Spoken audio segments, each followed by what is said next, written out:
Hey guys, welcome to another episode of the High Ticket Coaching and Consultant Strategy and Growth Show. Now, if you're watching this interview anywhere else but within our private community called High Ticket Client Attraction Insider Circle, then be sure to come join us. That group was put together specifically for coaches, consultants, and service providers who are serious about getting up to that six and that seven-figure level, and they want to be surrounded by a lot of other successful entrepreneurs as well too in the coaching and consulting community.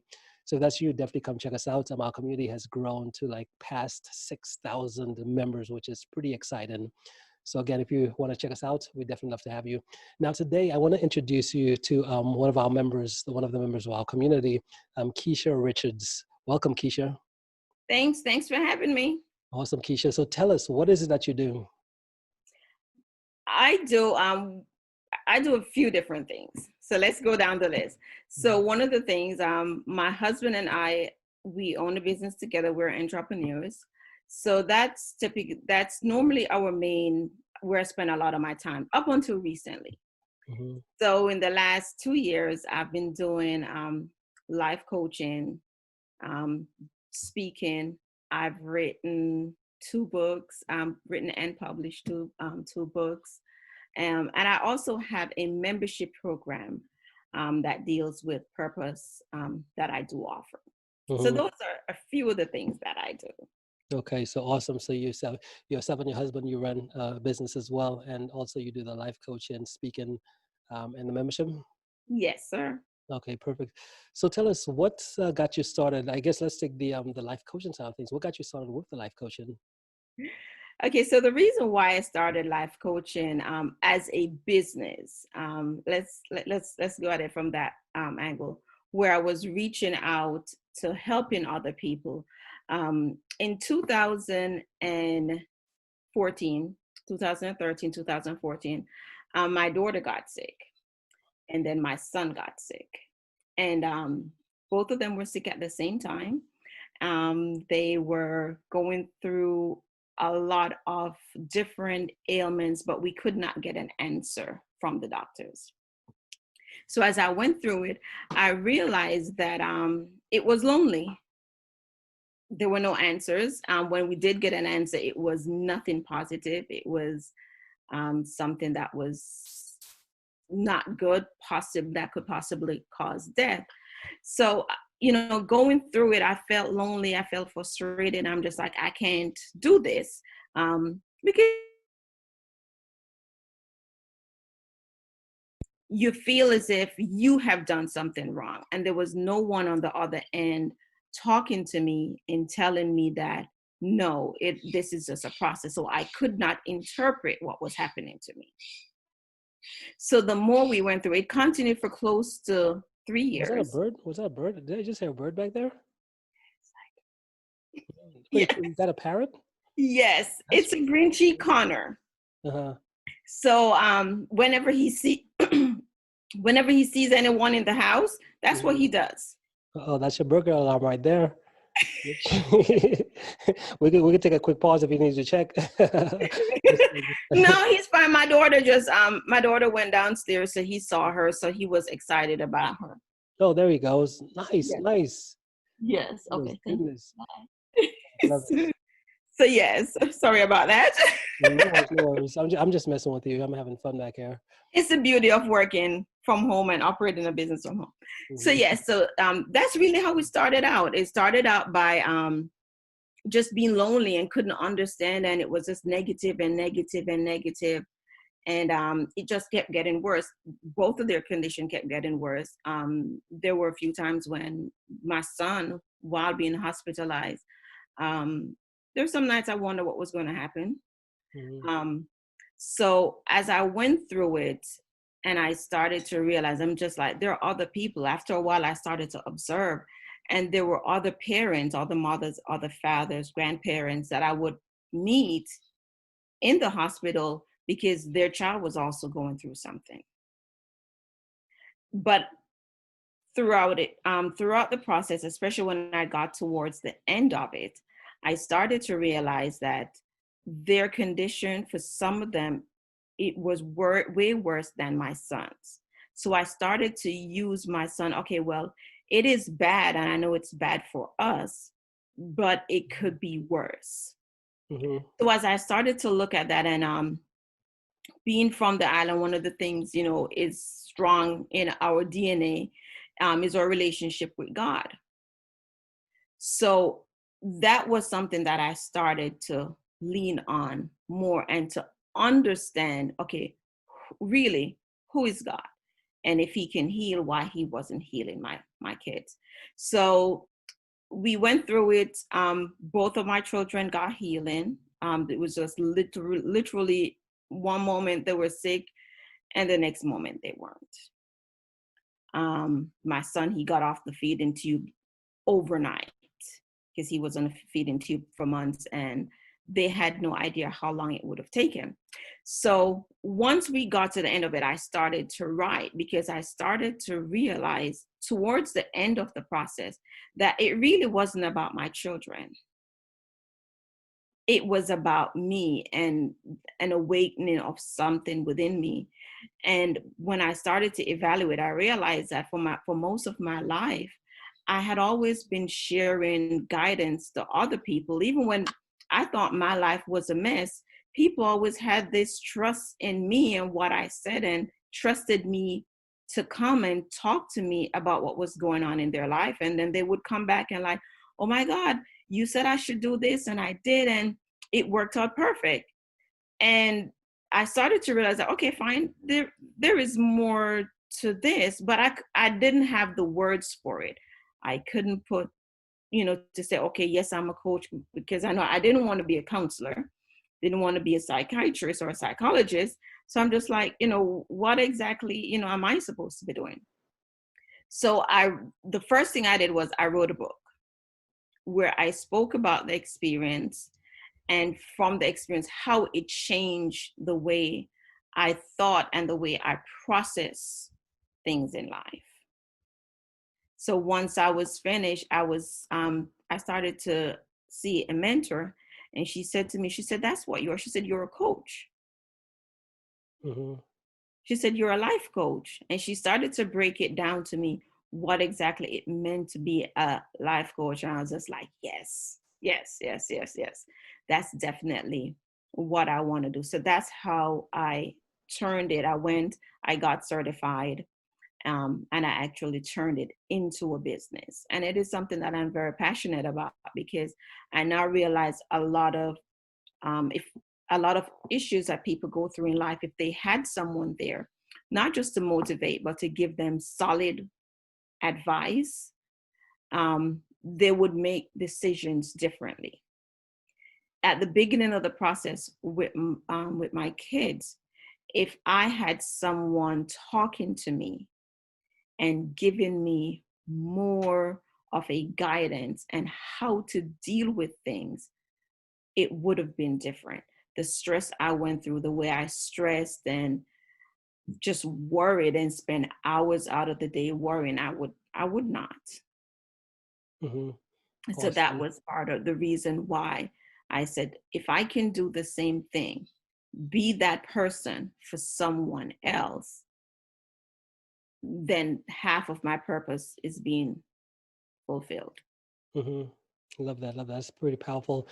So yeah, in terms of your story, so and you said you wrote a book as well too. What's the name of your book? The name of my book is Stand. What is it? Stand. Stand. Stand. So regardless of whatever you're going through, don't give up. Don't run out on the process. Remain in the process. Stand, stand even if you're physically weak, and if you tumble for a moment, my thing is you get right back up and you keep doing what you were doing before. And that's how you remain standing in difficult situations. Mm-hmm. Yeah. Do you find that in difficult situations, most people, they're just not able to, what do you find with most individuals? Are they like, do they give up? Do they just, They give up. They give up because when you get to a rough patch in life, what tends to happen is your brain is dealing with something that it has never dealt with before.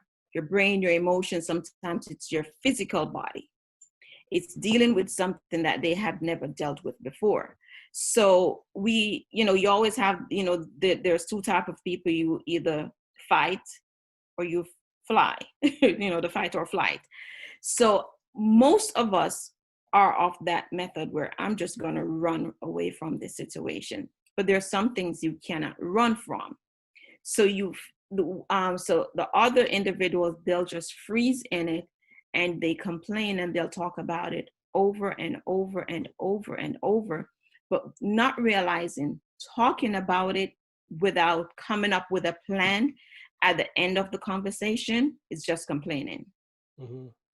So Love I it. can come to you and I can tell you, hey, I can't believe this happened, and I'm going on and on and on and on and on. And then I'm done. And I come back 2 days later and we go through the same thing. But until I'm offered some amount of advice or direction on how to deal with it, I'll keep going around in that loop. So you get stuck, and people get stuck, and then they give up. They lose hope.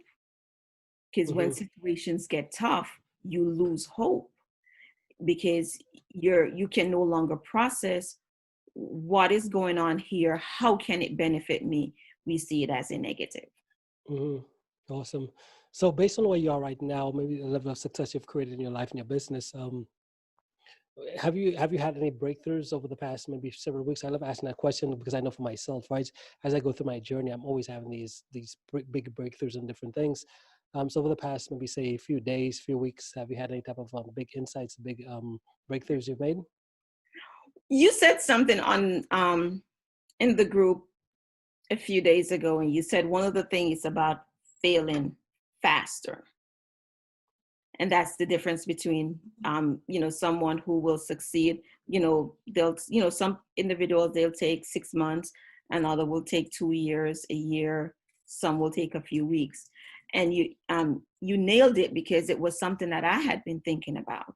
And I got to the point where I wrote a list, and I'm like, these are the things that I need to do to get here. But I kept, I started to really think about it and create a perspective on it. And one of the things that I realized was I wasn't trying them fast enough. Even though I knew I had to do them, I had a plan on how to do them, but I kept waiting on something else to happen in order to do. So I wanted to do the first one, see the results of the first one. And by right, that's some advice that you do get sometimes. Hey, do one thing first and see the result of it before you move on to the next thing. That is good. But if both things are not connected, I don't need to wait to do my podcast Mm-hmm. and get it launched before I finish my next book. They're two different products. Mm-hmm. So that is something that I had written that list down, and I'm just like, okay, and I started putting dates on them, and I literally put myself on a timetable, and I'm like, these are the things I need to complete in the next 4 weeks. And then I saw your post. So for me, your post was a confirmation of that big aha moment for me, because there's these things, little things that I need to get out of the way so I can get to the major things. And if I don't get through the small things, I can't get to the major things. And, it was about failing quickly, so you know what's going to work and what's not going to work, and then to put something else on the list. Mm-hmm. Yeah, that's so powerful as well too. And right before our conversation, two interviews before today, I was talking to a guest, and he nailed it so brilliantly, right? Because he said, when you get into the business, especially if you want to build an online business, Yes. there's a few underlying principles, and then everything else is just a story, someone else's story. But with business, you got to figure out what the principles are. And once you figure out, okay, there's just a few things. There's not a million things, because most people who try to build a business, try to get momentum, they're seeing all of these different things. And they're like, oh my God, where do I start? What's going on and all these different things? And I realize there's just a few, like maybe 3, 4, maybe 5 things. But once you find those things, your job is just to be in that jungle and just fail as fast as possible within those things. Because once you do that, all that means is that you're just getting better and better and better, and the results will just inevitably just show up, right? I Yes. love that. I love that.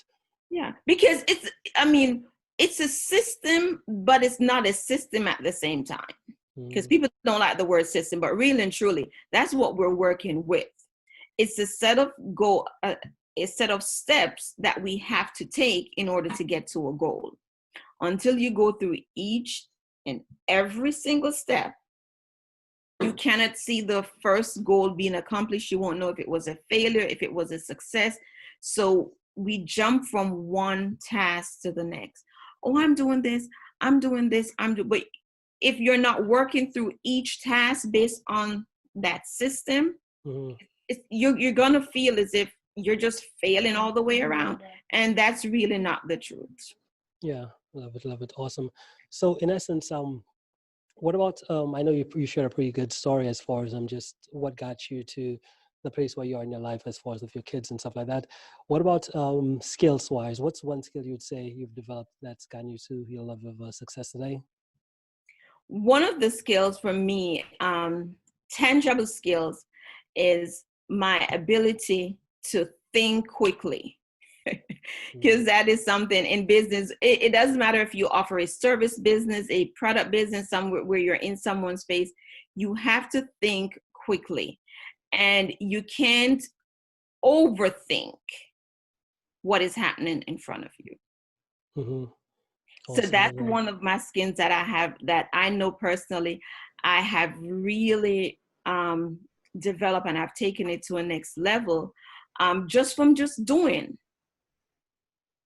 Mm-hmm. Because people will come to you with some of the most off the wall thought, and you have to think quickly, not just to answer, but to give a proper answer. Because we can answer and we can say anything. But at the end of the day, when that person walks away, even because to you, it may be a crazy question, it may be a silly question, you may think that in your head, but to that person, that was important to them. Mm-hmm. When they walk away from you, they should remember that, like, wow, okay, I'm clear on that. And the only way to overcome that is to just develop yourself mentally, to be mentally and emotionally strong to deal with whatever comes your way. Mm-hmm. Love it, love it. Now, what about habits wise? Is there any habit, any specific habit you've mastered or you practice that you believe has gotten you to where you are today? Time management and planning. Mm-hmm. Because the business my husband and I does, I mean, I am the voice and the hands behind the scenes. So the customers, they talk to me, they get their quotes, their bill and everything. They're dealing with me, and I'm behind the scenes. So that in itself, just that business alone, that's something that's full time. We have 3 children. They're all homeschooled. That was before the quarantine? Were you homeschooling before the quarantine? Way before the quarantine, they have never seen the inside of a school. Mm-hmm. So I've always done it. I have an 11-year-old, a 13-year-old, and a 16-year-old. So Mm-hmm. we've always done homeschooling. So that's one thing of it in itself. And then for me, whether it's finding time to write, to see clients, to do my program, to record my programs, to plan, to go out and meet people. If I have an event where I have to go out and speak, I have to plan everything. Mm-hmm. So I can't, oh, you know what? I think maybe I'm going to do this tomorrow. If I ever do that, it never gets done. And I Mm-hmm. can have a single task that would probably take me an hour. It could drag on for 1 or 2 weeks. Mm-hmm. So for me, that is one of the skills that I really, really had to develop. And that's something that if you're, not just for business, in order to set yourself up to the point where you're making money, you need that skill regardless, and it is time management and planning. Yeah, yeah, that's so powerful. It's one of those things where it's like, because at the end of the day, we all just have 24 hours, right? Doesn't matter how much you wish and pray and oh my God, just 24 hours, we all got it. And the only difference is how are you going to use those hours? Are you going to do it doing this thing or are you going to do it doing that thing? And it seems like you've done a really good job at figuring out what to do, not just doing stuff and prioritizing, but actually figuring out what's the most important things to do to where the business still grows and you guys are still creating success um, with what you're doing. That's so awesome. So we're running out of time and we're getting short on time, but if someone wanted to connect with you, what's the best way for them to be able to reach out? They can send me a message on my from my website, and that is KeishaRichards.com. Just go in and you can just click on the contact us and send me a message. I'm also on Facebook. You can look for me, Keisha Richards, and that's Keisha. Or on Instagram, it's I, as in iPhone, so I, Keisha Richards, and I'm on Instagram. Awesome, love that. And guys, every other links Keisha just shared with us here today, they'll be either right above or this below this video. So if you're watching this on the replay or on the actual live, you should be able to just click and connect right with her. Okay.